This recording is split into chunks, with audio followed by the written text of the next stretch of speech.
Okay बच्चों, तो अब हम करने जा रहे हैं एक्सरसाइज 8.3 का क्वेश्चन नंबर 4 जो आपकी स्क्रीन पर है। क्वेश्चन क्या है? Cos A upon 1 plus sign A plus 1 plus sign A upon cos A equal है 2 सेकेंड। तो यहाँ पर हम क्वेश्चन देखेंगे, हमको मालूम होना चाहिए 99% ट्रिग्नोमेट्री क्वेश्चन आइडेंटिटी वाले कैसे सॉल्व होते हैं। हमको साइन या कॉस में कन्वर्ट करना, पर यहाँ पर क्वेश्चन में ऑलरेडी हमको कॉस और साइन में दिया हुआ है, तो क्या हम इनको और किसी और चीज़ में कन्वर्ट करेंगे? बिल्कुल नहीं। इसको हमको देखना है आगे क्या करना होगा। तो सबसे पहले प्रोसेस आपका होना चाहिए, क्या प्रोसेस होनी चाहिए कि इनको हमको क्या करना है आगे। तो हम देखें तो इनके डिनोमिनेटर सेम नहीं है, इसके डिनोमिनेटर में 1 प्लस साइन है और इसके डिनोमिनेटर में कॉस है। तो पहली प्रायोरिटी होनी चाहिए हमारी डिनोमिनेटर सेम करना। तो यहाँ पर लिखा है 1 प्लस साइन है बच्चों, ठीक है। तो यहाँ पर कॉस है, तो यहाँ पर इस 1 प्लस साइन में इसका मल्टीप्लाई कर दो कॉस ए का। तो क्या ये मैंने सही किया? आप बताओ। गलत किया? क्यों गलत किया? तो आप ही आंसर बता रहे हो सर कि 1 प्लस साइन है, 2 टर्म है, तो 1 प्लस साइन को इसमें लिखेंगे ब्रैकेट में। तो यहाँ पर मैंने मल्टीप्लाई किसका किया? कॉस ए का किया। पहले वाले में cos A upon 1 plus sign में किसका मल्टीप्लाई किया? कॉस ए का। तो कॉस ए का नीचे करूँगा तो कॉस ए का किसका करूँगा? ऊपर भी करूँगा बच्चों। फिर आ जाएगा प्लस, यहाँ पर क्या है बच्चों? 1 प्लस साइन है, अपॉन में क्या चल रहा है बच्चों? Cos A. फिर यहाँ पर भी डिनोमिनेटर सेम होगा, यहाँ 1 प्लस साइन है तो उसका मल्टीप्लाई यहाँ होगा। चलो अब आप बताओ, क्या ये सही किया? नहीं किया। क्यों नहीं किया? क्योंकि यहाँ के 1 प्लस साइन का इंटू कॉस में किया, पर ये 1 प्लस साइन है 2 टर्म है, तो 2 टर्म को किसमें लिखेंगे? ब्रैकेट में। अब 1 प्लस साइन का इंटू नीचे किया तो 1 प्लस साइन का ऊपर भी करेंगे। तो जो चीज़ नीचे अप्लाई हुई वो ऊपर भी होगी कि 1 प्लस साइन में 2 टर्म है तो 2 टर्म ऊपर भी है तो ब्रैकेट में, और ये भी 2 टर्म है, 2 टर्म ऊपर तो ब्रैकेट में। अच्छा बताओ, यहाँ पर कॉस इंटू कॉस है, कॉस का मल्टीप्लाई कितनी बार किया? 2 बार। तो यहाँ कॉस इंटू कॉस क्या हो जाएगा बच्चों? कॉस स्क्वायर ए। क्या हो जाएगा? कॉस स्क्वायर ए। और यदि हम बात करें तो यहाँ पर दोनों के डिनोमिनेटर सेम है। जैसे यहाँ पर भी 1 प्लस साइन इंटू कॉस है और यहाँ पर कॉस इंटू 1 प्लस साइन है, तो 4 इंटू 3 को 3 इंटू 4 बोलने में कोई हर्ज है क्या? आंसर दोनों में 12 ही आना है। तो हम लिख सकते हैं, ठीक है, क्या लिख सकते हैं कि दोनों का डिनोमिनेटर सेम है। कॉस ए लिख लेता हूँ आगे, मल्टीप्लाई 1 प्लस साइन ए, ये दोनों का डिनोमिनेटर है। क्लियर है? ठीक है। अब इसमें ज़्यादा दिमाग मत लगाना कि डिनोमिनेटर सेम है, यानी ये सेम है। 4 इंटू 3 लिखा और यहाँ 3 इंटू 4 लिखा है, ठीक है। तो कॉस इंटू कॉस का मल्टीप्लाई 2 बार हुआ तो कॉस स्क्वायर है। यहाँ पर बताओ 1 plus sine into 1 plus sign क्या होगा?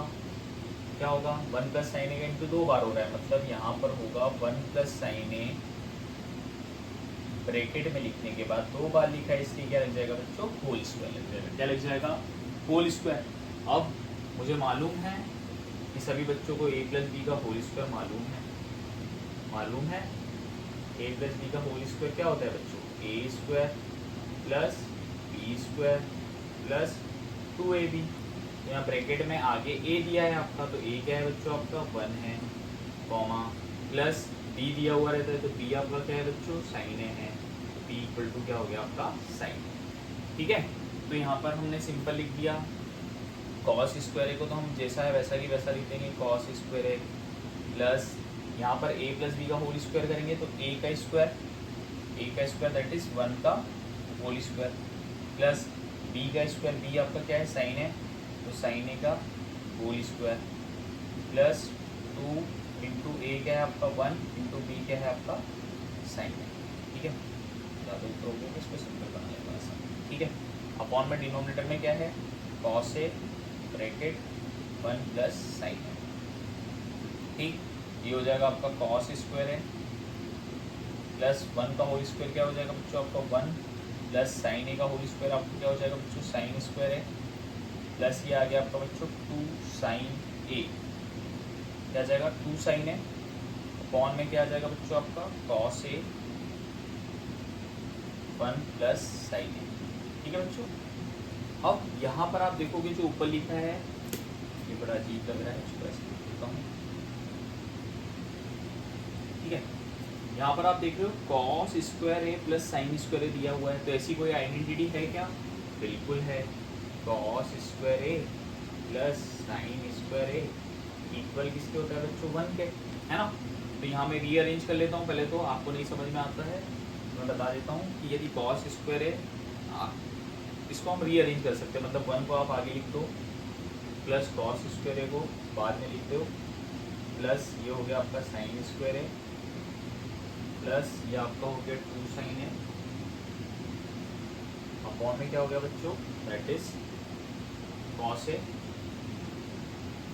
ब्रैकेट में क्या आ जाएगा 1 प्लस साइन। ठीक है, तो मैं 1 plus cos square plus sine square या sine square plus cos square क्या होता है बच्चों 1 प्लस 2 साइन हो जाएगा अपॉन में क्या आया बच्चों कॉस है ब्रैकेट में क्या है 1 प्लस साइन।